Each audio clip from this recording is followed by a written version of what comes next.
观众朋友，大家好，欢迎收看中嘉新闻，我是蔡小军。新闻一开始，优先带你来看三合院里卖肉粽，你有见过吗？高雄有一家粽子店，在自家的三合院内经营，卖着传统南部口味的粽子，味道清甜，料多实在。到底在哪儿呢？不少民众说，想要吃到，还得靠点缘分才能找到。在河北路边有着不起眼的三合院，古色古香的百年老厝内，一砖一瓦都是岁月沉淀的痕迹。这里不只是老板娘从小长大的家，也是传承古早好味道的地方。只见老板娘在院中亲手包制一颗颗肉粽，亲切的画面让人仿佛回到童年回忆里的外婆家。这个三合院是外公盖的，已经有100年了。小时候都住这里了，就那个以前那个小时候这条吧，本来是有一个水井啊，后来就填起来又改那个水井，这样啊，要说特色嘛，也是蛮多人来看呐。他说哇，现在还有这种古厝，已经都很少了啦。从出生啊到现在已经好几岁了啊，等于都在这里玩了。小时候东西不是玩捉迷藏，就是打垒球啊。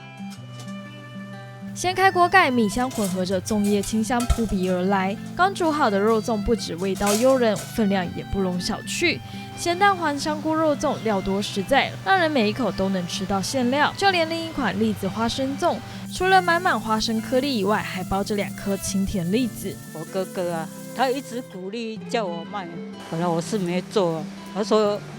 一定要做好，就在这里卖啊。就等于这个古厝旁边，我们就保持原味啊，我们没有乱加什么，就后腿肉，然后香菇，台湾香菇，还有蛋黄，就花生，等于说都自己包啊。有时候他们来买，刚好酸呀已经熟了，就送给他们吃。以古法制作的粽子，味道纯粹简单，却更能吃到传统的古早风味。记者洪俊杰、李品荣高雄报道。暑假期间，有顶级的海鲜业者推出了澎湖花火海鲜蛋糕，结合甜点造型与多款溪珍渔产，将生鱼片化身艺术蛋糕，吸引了不少饕客关注。澎湖顶级海产包括蓝瓜石斑、野生炮管、马粪海胆、飞鱼卵等，层层堆叠，有如甜点般精致。艺人杜诗梅与主厨庄植龙这对斜杠夫妻，将料理结合对甜点的热情，转化为咸口味蛋糕的创意灵感，制作出梦幻般的超鲜海味蛋糕，让现场试吃民众惊呼连连。就很新鲜了，然后鱼肉很 Q。海胆也很甜，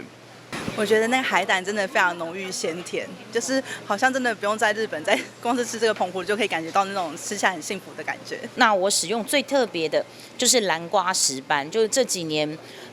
就是养殖成功。那本身它的鱼清蒸也好吃，料理绝对没有话讲。然后重点是它做 sashimi 要绝对新鲜，他们用空运的方式，然后我们第一时间收到鱼之后，马上做低温生鱼片处理，然后它的生鱼片口感吃起来真的跟一般的鱼种差非常多，它是脆口的，然后你又吃得到那个鲜甜，然后加上这个季节最多的 anaho。然后，因为 anaho 又是另外一种完全不同的质感，所以我们用2种鱼片来搭配。另外，我觉得最特别的是炮管。就巨型炮管，我刚刚拿那个超大只，它完全是野生的。然后澎湖的，因为它的海水咸度高，所以那个炮管的甜度非常之高。然后我们又稍微用炙烧的方式给它做半生熟的处理，所以它中心保留了沙西米的那种软 Q， 然后外层呢又有一点就是熟度的那种脆度，然后再加上它的那个喷过炙烧的香气跟这个肉质喷过的甜度，哇，这个真的超好吃的。制作生鱼片蛋糕对食材新鲜度极为要求，为了保留海鲜最佳风味，所有渔获皆在澎湖现捞后立刻处理，经紧急冷冻并空运抵台。像是马粪海胆是在产地解禁当日即采收配送，无需药剂处理，天然鲜甜，让消费者安心品尝每一口。你要做生鱼片的这个食材，你必须要非常新鲜。那所以说，因为我们毕竟我们是在澎湖，我们都是在地的我们自己有加工厂，那我们就是把最新鲜的鱼，然后利用最快速，直接我们从机场空运，当天就可以到。所以说，刚刚我们在做那个蛋糕，是我们昨天它还在海里游，那今天就已经在我们的美孚这里了。所以我们这个水产最主要，我们都标榜说以最快速、最迅速，几乎跟澎湖同步，当季的渔货都会来到这里。因为今年的海胆少了90%，所以说你要取得这个海胆非常不容易。我们有在地有一些阿姨们也很帮忙，就是我们有跟他讲，赶着7月1号开采，先给我们一点点量，把它冷冻冻硬以后，我们就赶快送来。那我们也都通过了很多水产的检验，那我们也都会记录渔民回来，然后他捕捞的过程，然后他整个的运送，我们都有影片，然后让消费者可以很安心这样。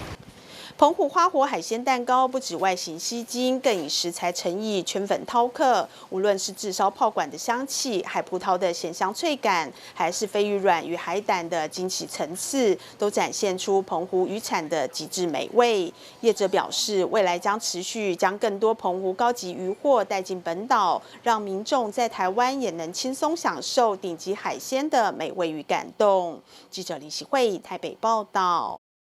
再带你来看，桃园区大有路上有一间寿司店，主打新鲜现做、爽口又多蔬菜，搭配蒸蛋与料多味美的味噌汤，7年来吸引了许多亲子客。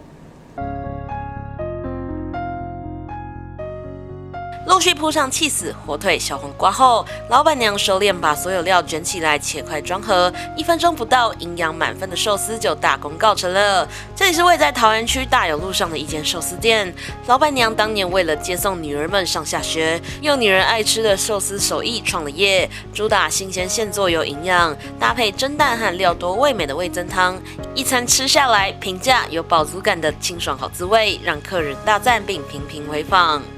今天中午点了什么来吃啊？一个蒸蛋，一个汤，一个那个芦笋寿司，很好吃。因为那个蛋很嫩，那个汤都喝起来的话，味道没那么重。因为我在外面寿司店吃很多，够啊，我吃的撑，因为我一个汤就跟那个蛋已经那个饭量够，因为我的饭量很小。他们家东西又便宜又新鲜，你说这么好吃的东西干嘛不来？其中店内最热销的口味，除了很对小朋友胃口的起司肉松，莫过于是把母爱也一并包进去的蔬菜卷。这方来自老板娘对女人们健康的关心，同样吸引到家长以及爱吃菜族群的共鸣。而正值青春年华的老板娘大女儿也大力推荐，不止健康，更能帮助大家进行饮食控制。当初小孩就是每次上学要给他带早餐去，然后都没吃到蔬菜，我就把蔬菜跟洋葱、番茄包在一起，他们吃完觉得很好吃，那我就想说，这附近有小学有国中，就包来跟大家一起分享，大家都觉得很好吃，也是我们的热卖，家长也蛮喜欢买给小朋友，因为现在小朋友摄取的蔬菜比较少。很清爽，而且比较健康嘛，就是寿司它比较不像其他的东西一样很多油，所以就是对于减重或者爱漂亮的女生来说，是一个蛮不错的选择。另外，因应夏天到来，店里也开卖各式凉面，其中以樱桃鸭胸搭配 Q 弹凉面，再佐以老板娘特制的蒜泥跟微辣酱汁的樱桃鸭凉面，清爽中麻辣带劲，堪称是夏日里最消暑的一道惊喜。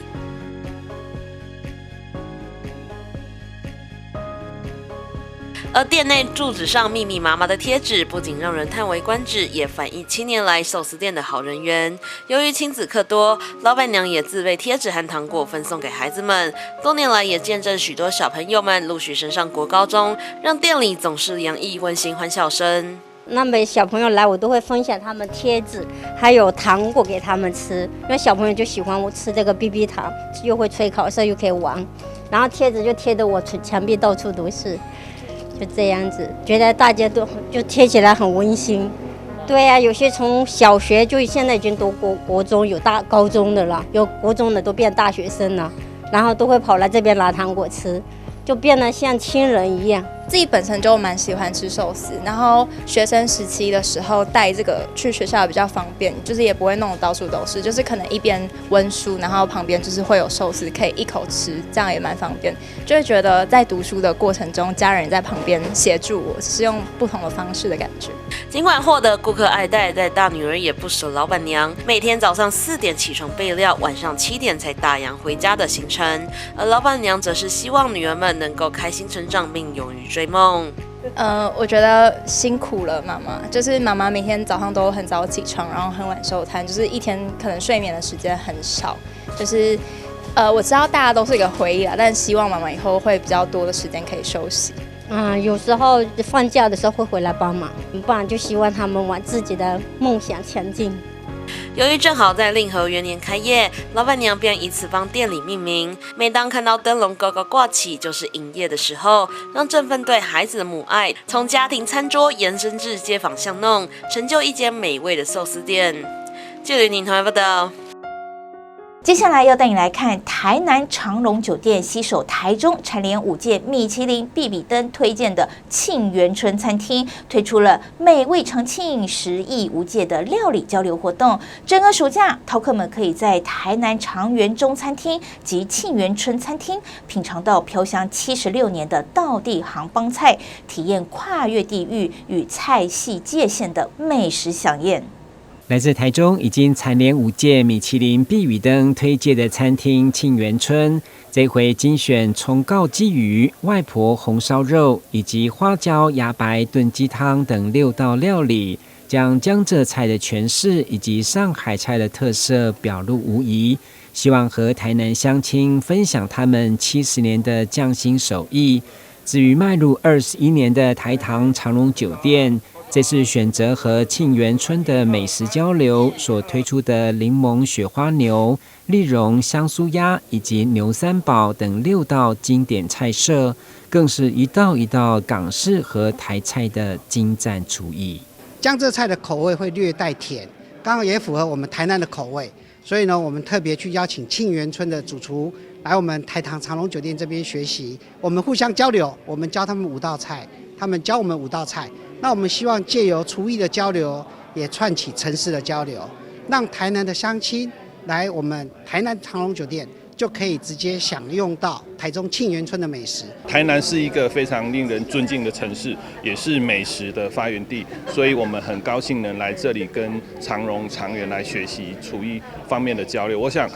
对于北南的中餐来讲，是深具意义的一课。那我也希望说，这样子的学习跟交流呢，能长久的、持续的流传下去。这次的美食交流不仅让2家餐厅的主厨互相切磋，激荡出更多跨菜系的创新火花，更是城市的交流给消费者的一大福音。对此，台南市民政局、观光旅游局以及餐旅教育协会等贵宾都到场见证，邀请您把握7月1号到8月31号期间来好好品尝。而且台糖长荣酒店也加码，只要单点任一道沁园春料理，还有机会抽中住宿券。记者郭文吉台南报道。基隆暖暖清水公园清水季登场喽！市府耗资1800万元打造厕所、淋浴室，还有更新喷水设备。炎炎夏日，小朋友拿着水枪在水池内喷射，也有小朋友躺在水池内消暑，还有人从大象溜滑梯滑进水池，整个戏水池都是欢笑声。抓紧喷泉喷射时间，不仅小朋友开心玩耍，大人也一起享受喷泉带来的清凉。好玩吗？水柱会不会太强？妈妈觉得会不会太强？不会。怎么说？不会受伤哦。就是夏天很热啊，然后这样有水很棒。市长谢国良和暖暖区市议员林敏勋、连恩典和陈冠宇和市政府局处首长共同主持开幕仪式，宣布暖暖清水季正式启动。我们大家都知道，暖暖清水季是我们重要的暑假基隆孩子们的水上活动，那所以我们也增加了这附近的设备，让家长跟孩子在换衣服跟如厕的时候可以比较便利方便。那我们对于百福公园也有增加水上设施这样的一个计划，也希望在未来的一段时间能够顺利完工。来，我们往最前方看，3、2、1，清水季！清水季正式启动，今年还增设了厕所和盥洗设备，方便民众冲水，就怕来玩的小朋友会奔跑发生危险。暖暖区公所呼吁家长要注意孩子安全。往往就是没有淋浴车的方式，他们就只能换衣服、干洗这样子。对，现在有淋浴的方法，我觉得还蛮舒服的。对。基隆距离海这么近，但是基隆现在全台湾都差不多了。真的能够玩水的地方并不多啊，尤其这暑假这么安全。有这么安全然后多元的那个设施跟活动，这真的很棒。新设的淋浴间哈，然后这是御厨式的，然后往年都是搭那个帐篷，让大家在这里面更衣啊、换衣服，也没有什么太好的冲水设备。那今年呢，基隆市政府就编列了预算，总共1800多万来更新我们的这个淋浴间还有整个步道。那清水公园的戏水池跟喷水的时间戏水池开放的时间是每周的周2、周3、周4、周6、周日，那也就是每周的周1跟周5会休息，因为要清洁打扫。那喷水的时间呢，就是每天的9点半到11点一场。然后下午就是4点到5点半一场，大概是这样。然后来清水公园呢，除了要带着一个愉快的心情来以外，还有就是在喷水的时候或玩水的时候，尽量要求小朋友不要奔跑。夏天到来，玩水消暑是许多大朋友小朋友的喜爱的活动之一。戏水公园甚至让大小朋友都能玩得开心又安全。记者黄少明基隆报道。高雄轻轨全线通车后，整体搭乘的人数持续攀升，但还是有部分车站被列为运量后段班。不过，随着美食卖场与游乐园的陆续进驻，相关站点有望翻转劣势，带动区域发展。轻轨列车驶入车站，停了许久都没有乘客上下车。这里是 C6 经贸园区站，在高雄轻轨全线的运量排名当中，该站目前位居倒数第2。除了通勤时段，其他时间都是门可罗雀。但近期可能要迎来新的变化。平时稍微少一点吧，但是放的什么暑假或者是有什么假日的话，也看得出来有人了。这种时段是不多了，上班上课这种时间大家都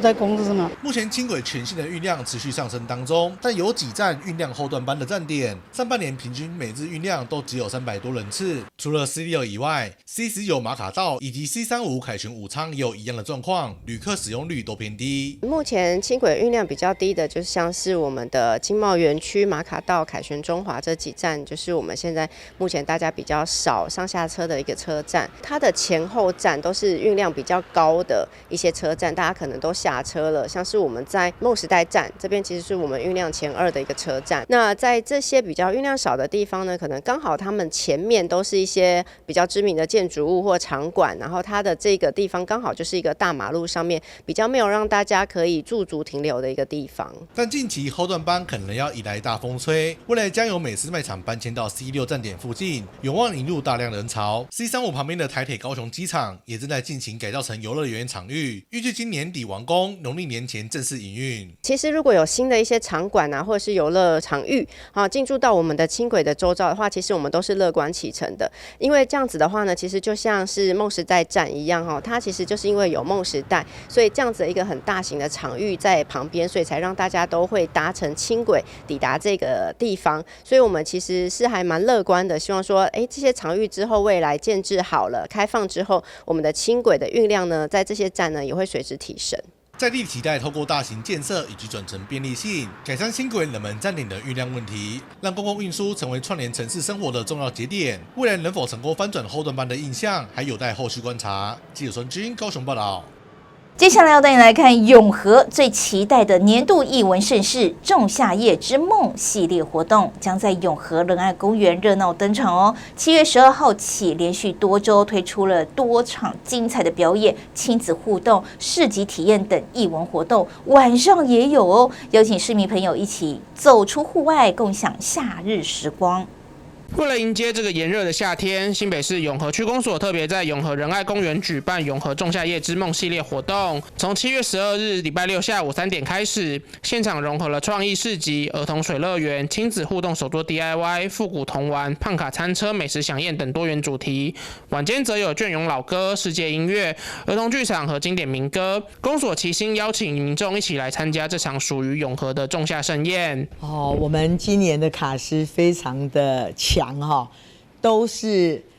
当年我们在50年代、60年代唱老歌的，真的是唱将哈。我们今年的卡司呢，有李翊君，还有许富凯，还有徐锦纯，还有沈文成以及余冠华，对，这些都是唱将。新北市永和仲夏夜之梦已经迈入第29个年头，活动消息一贴出来，马上吸引许多民众留言敲碗期待。永和区长周庆珍也预告这次的活动非常精彩，希望让市民朋友全家一路从白天玩到晚上，体验充满梦幻的仲夏夜之梦。为了增加活动的丰富性跟精彩度我们每一场的主题活动在下午3点钟开始，就有搭配这个亲子的欢乐时光。那我们今年的这个午后亲子时光呢，我们是用儿童水乐园这样当主题所以我们会准备很多的气垫，当中呢，我们有24米的气垫滑水道，我相信这每一个大小朋友都会喜欢还有一些的我们的水池，就欢迎我们的亲子在下午3点钟到傍晚的6点钟也是我们主题之夜的暖场了就是有一个这样的午后亲子时光也非常的好玩。也有手作 DIY， 还有大地游戏大地闯关游戏等等，这个午后亲子时光的活动内容也非常的精彩，欢迎大家。7月的活动除了邀请金曲王子许富凯、实力派唱将沈文成、余冠华、徐锦纯和李翊君现场演出外，公所也在8月份特别针对儿童邀请2场儿童剧团到场演出，期盼照顾到每一位大小朋友。我们仲夏夜之梦基本上是往全龄的方向去做设计设计主题，所以我们有关于儿童的部分，我们今年就有2场。都是在8月份，一场是8月8号，是由丁洋企业董事长这个赞助的纸风车剧团；另外一场是8月16号的欢乐儿童之夜是由天马剧创作剧团它带来的曲目是我们的虫虫探险家。那这场次呢，由大家最喜欢的 Momo 家族来带动跳。活动最让人心动的就是摸彩的环节，区长也邀请大家每一场都来体验，只要参加2场以上主题活动，得到相对应的章就可以参加抽奖。欢迎民众来试试手气，把大奖带回家。今年的奖品真的是超值那我一直认为说，我们的永和仲夏夜之梦是我们永和的年度盛事，所以我们除了卡司要强一点之外，我也很希望在地的企业能够站出来就大家一起来共襄盛举。所以今年呢，我们的摸彩品的奖项超过30万元，都是由中永和2区的企业主来赞助的民众呢，他在我们4场的主题活动里面就是要参加2场以上，就是用集章的方式那比方说我们有4个主题，他参加了第1场跟第4场就2个章，在8月30号的时候到服务台去换摸彩券，那摸彩券投进去，那当天就可以参加我们的摸彩。永和仲夏夜之梦已成为每年永和人都期待的年度盛会。这里不只有艺文展演，也是社区情感的凝聚平台。永和区公所也希望透过多元活动，将艺术融入生活，让永和的夏天夜晚孕育出更多有温度的故事。相关活动场次与时间，有兴趣的民众可关注永和区公所官网或官方脸书专业查询。永和公所诚挚邀请民众们合家参与，共度一场属于夏天、属于永和的艺术梦境。7月12号，隽永老歌之夜；7月19号，世界音乐之夜；8月16号，儿童欢乐之夜；8月30号，经典民歌之夜。记者肖世宏新北采访报道。再带你来看松山文创园区创下了100万人好评的台北夜间消暑活动再次回归喽！响应台北市年度计划潮台北，松山文创园区今年推出了潮音乐、潮运动及潮市集这3大夜间的体验活动，邀请大家走出冷气房，一起来享受台北夏夜的清凉。也飘起来，来延伸手脚。随时可以休息，记得不勉强哦。来吐气，弯曲手和脚。在著名的巴洛克花园做瑜伽，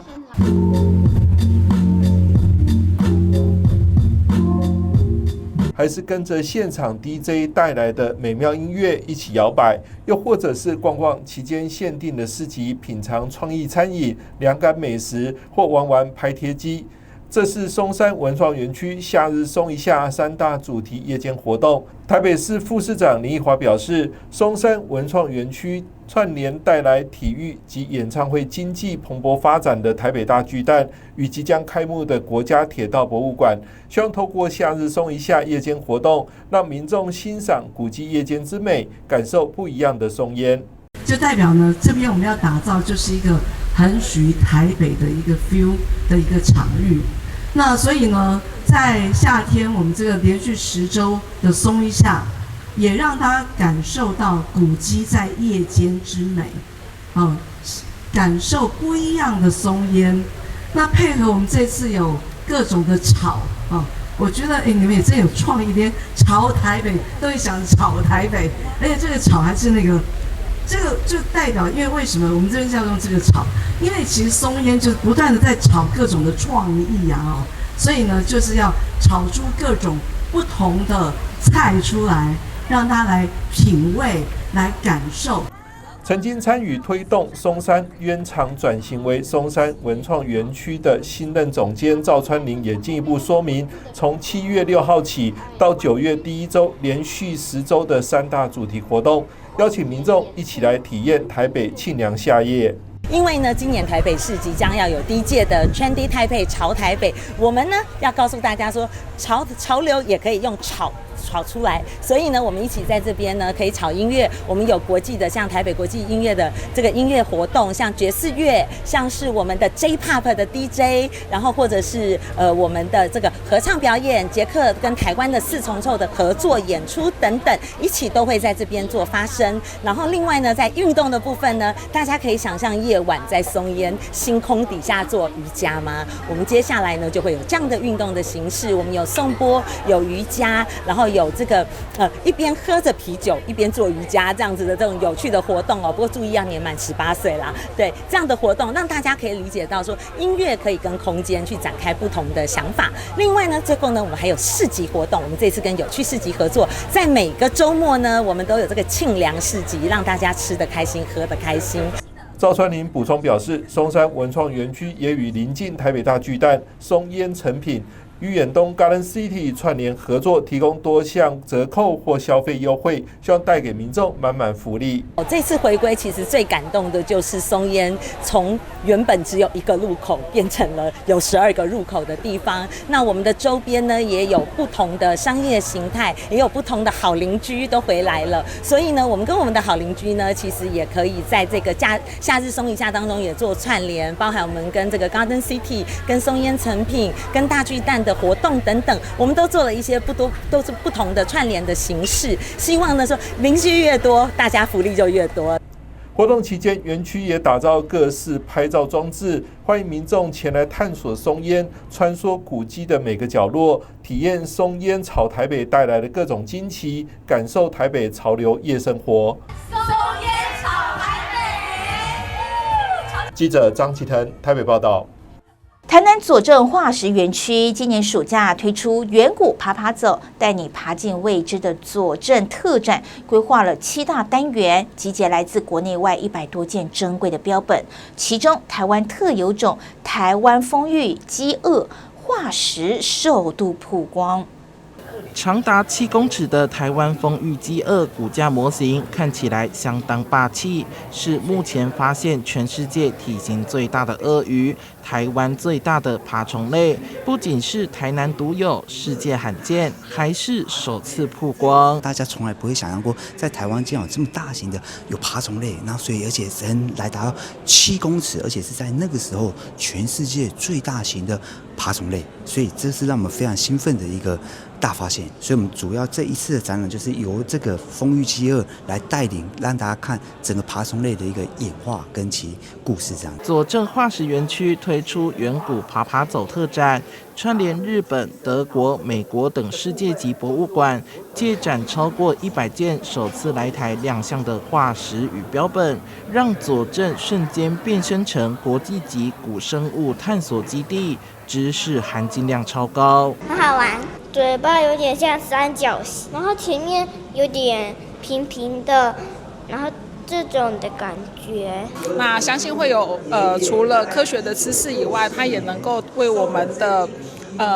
想法带来很多不同的刺激跟冲击。那就欢迎大家来到左镇化石馆。今年刚好也是属于爬虫类的蛇年，特展期间结合3D 立体拼图和问答闯关，亲子可以在暑假来爬进古代爬虫世界。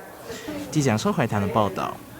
为了要发展跳岛旅游及拓展海洋永续观光，台南市政府7月8号起开展台南安平到澎湖马公的观光交通船航线，采取每周2班固定航班，由安平港出发，直航马公港。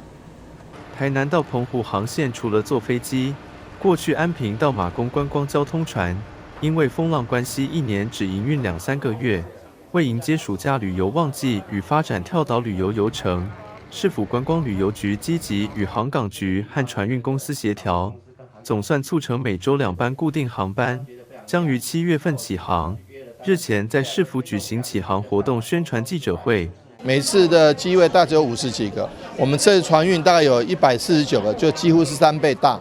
那而且这个航行的时间差不多因为这个我们知道要搭飞机手续比较繁复一点，那搭船很快，那航程又只有2个半小时以内就到了。那我们很感谢永捷公司跟一起来开辟这个航线那能够让台南跟澎湖之间都各有特色的观光旅游能够串接在一起，成为民众旅游的最佳选择。不管去澎湖看花火、吃海鲜，或来接着下来台南安平逛老街，那这个吃美食都是非常好的所以伴手礼又特别多，欢迎大家一定要来这个安平搭乘这个台南马公安平马公的航线哦。目前固定航班是每周2与周5各1班安平马公往返，原本全票1500元，试营运优惠999元，半票600元。希望台南澎湖跳岛游程不只可让两地旅客多一项便利选择，也欢迎国内外旅客一起来体验海洋观光。记者林银庚台南采访报道。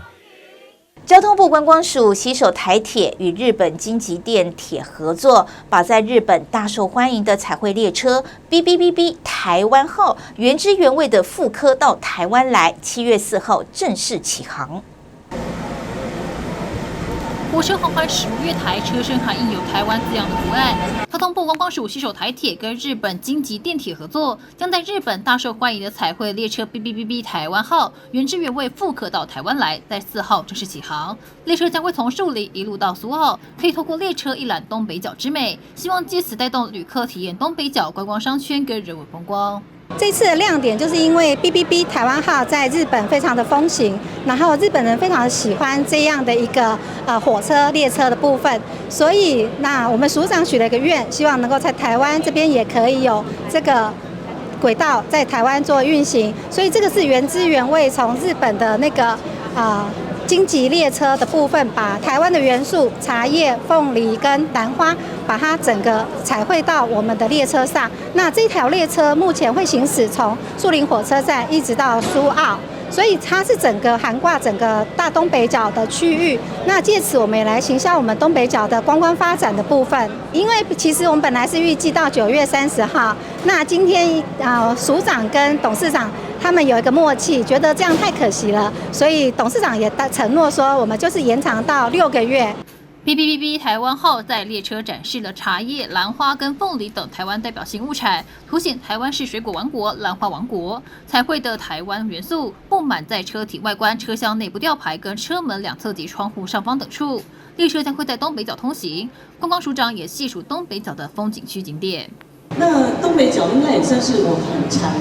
最会到的地方，比如说我们骑脚踏车啦、草岭古道啦、酒贩啦。然后我在同仁推给我的部分，还有我们可以去那个金那个掏金，对不对？这些还有可以吃矿工便当，这都是这条旅程上面可以经历的，是吧？对不对？我觉得这真的是一个很棒的旅程。那我觉得昨天呢，我在跟日本的朋友们见面的时候呢，其实我们这次的这个活动呢，是台日火车的台日铁道的一个合作，因为我们这次的这个项目呢，在日本的东京都金板的路线上面也可以看到台湾的广告，所以透过这次的一个合作呢，日本也会认识台湾的铁道文化。3、2、1，请摇铃。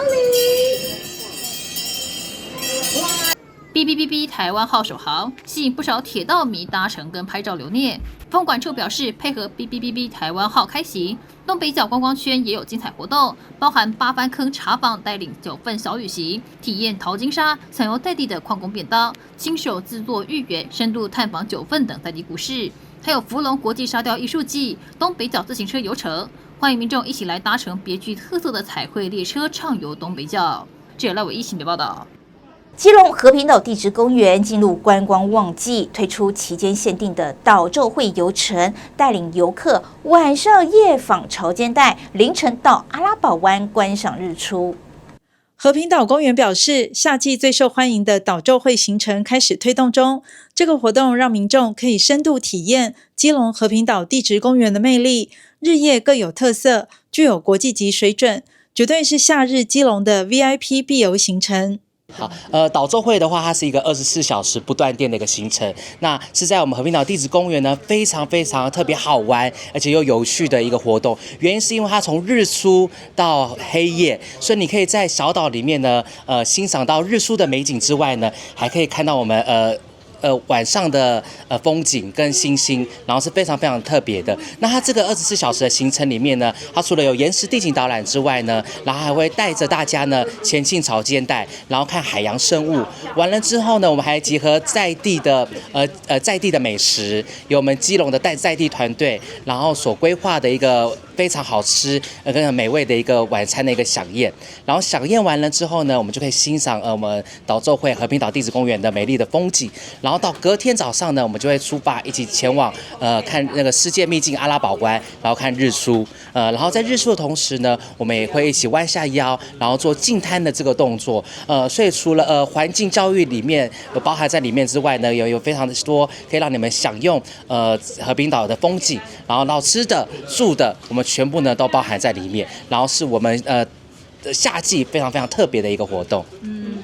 活动还导入环保永续的观念，让游客收获满满，身心灵都会有一种抒压的感受。整个游程的当中呢，可以知道说我们有哪些地方是我们平常就可以身体力行的。除了结合在地的美食之外呢，就是支持我们在地的一些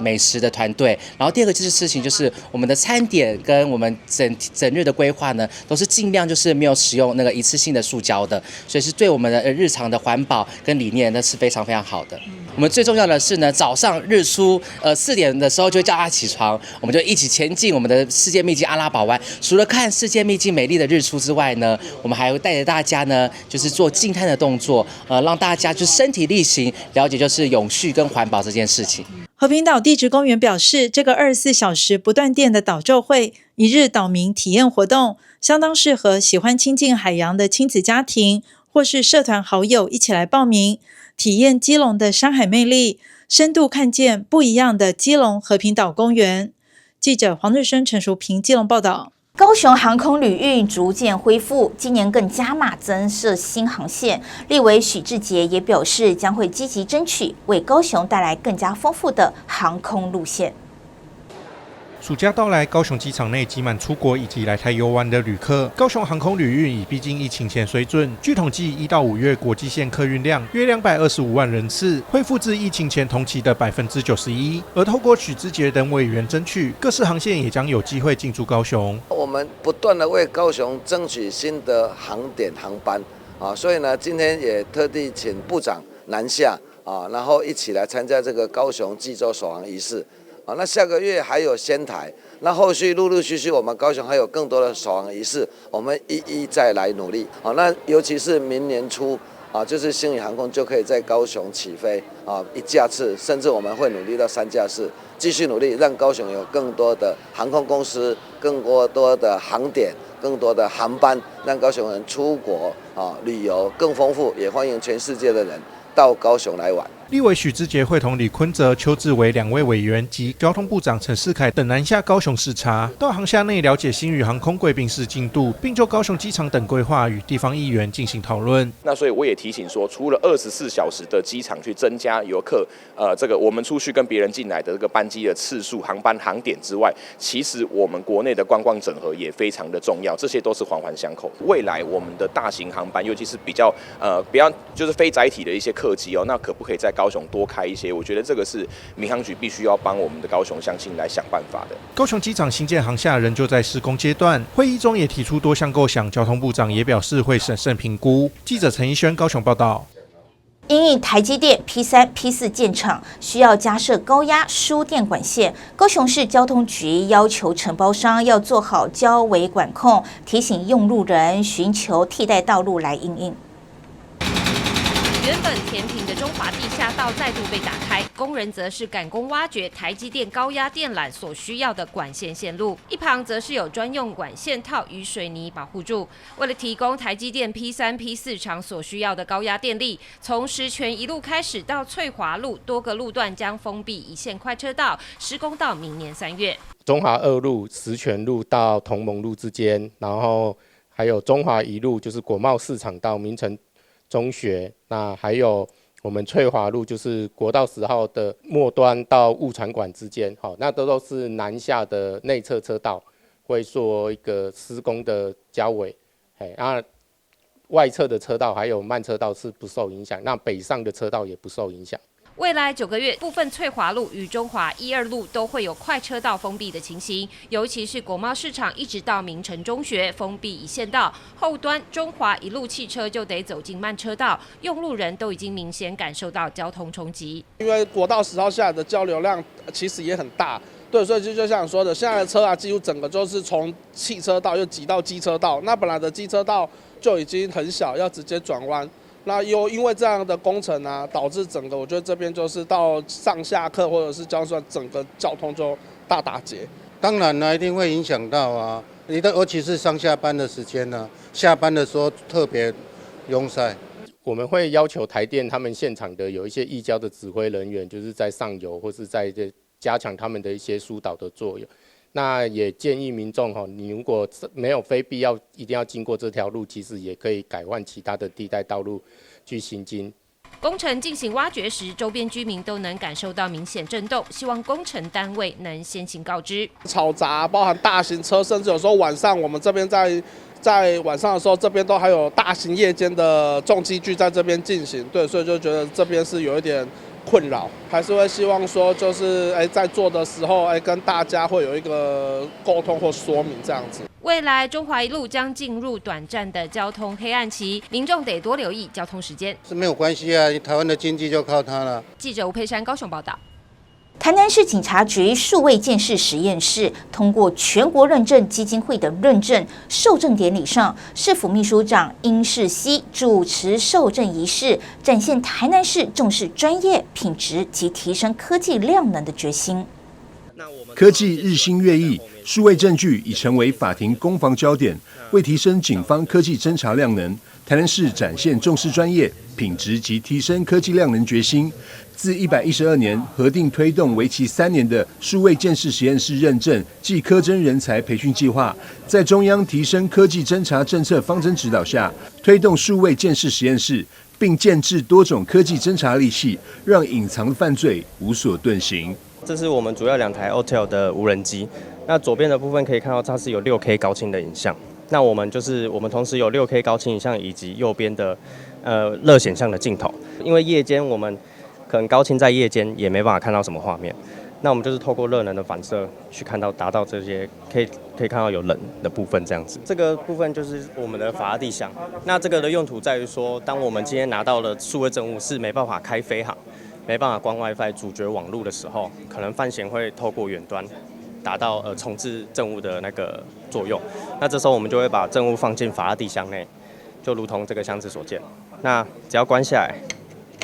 就能够达到隔绝的讯号效果。台南市警局的数位鉴识实验室，透过全国认证基金会 ISO/IEC 17025认证，是南台湾首间通过认证的数位鉴识实验室。市府24日举办授证典礼，副秘书长殷世熙也出席见证。我们市长很重视这个数位鉴识的实验室，所以在112年呢，只是我们警察局来建构，就短短用1年就把实验室建构起来，然后再用1年呢取得了这 ISO/17025的认证，实在是不容易的。这是南部第一个这样的一个认证实验室啊。我们也期待这样的实验室建构以后呢，对于一些我们所认证出来的具有很大的公信力。那这也代表我们检察局的一个效率了哈，我们也期待我们用这样的效率呢，能够将我们台南的治安做得很好，这是我们共同的希望了哈。那有这样的科技的协助，因为现在科技犯罪太多了啦哈，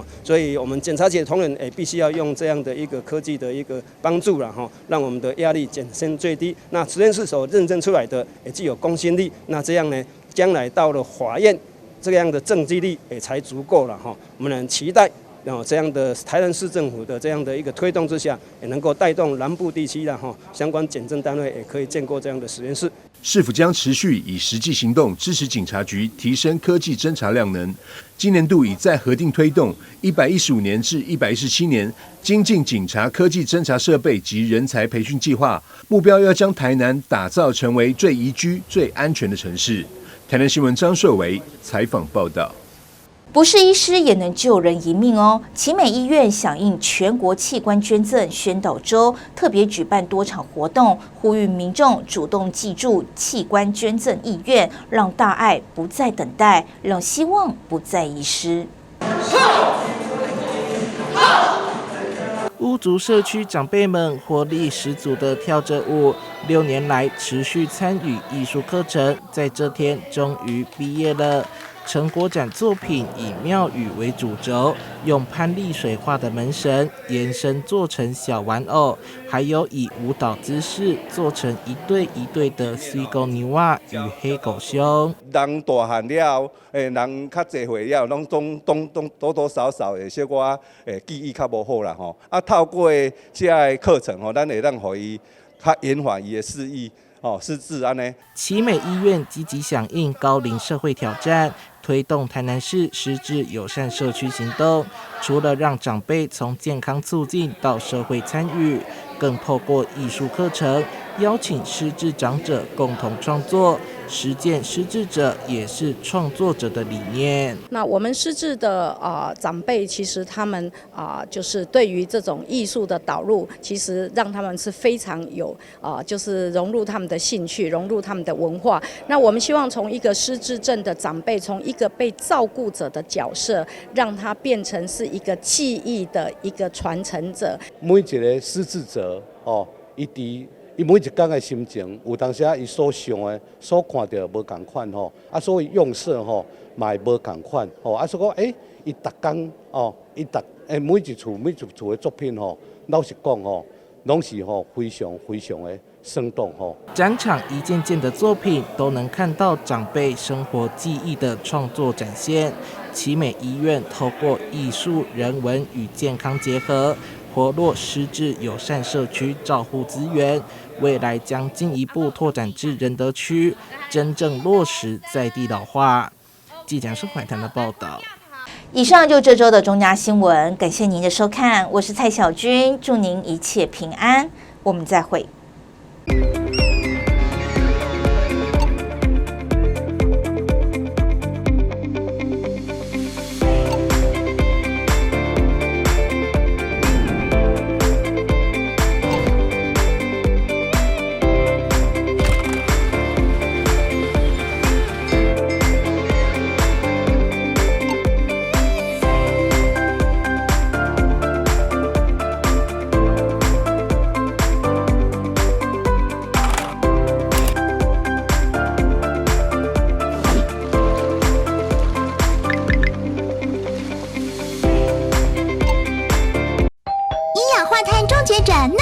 提醒您，屋外式瓦斯热水器绝不可装在加装窗户的阳台、厨房等室内空间，因为瓦斯燃烧不完全就会产生一氧化碳，短时间就会让人头晕、想吐，甚至意识不清。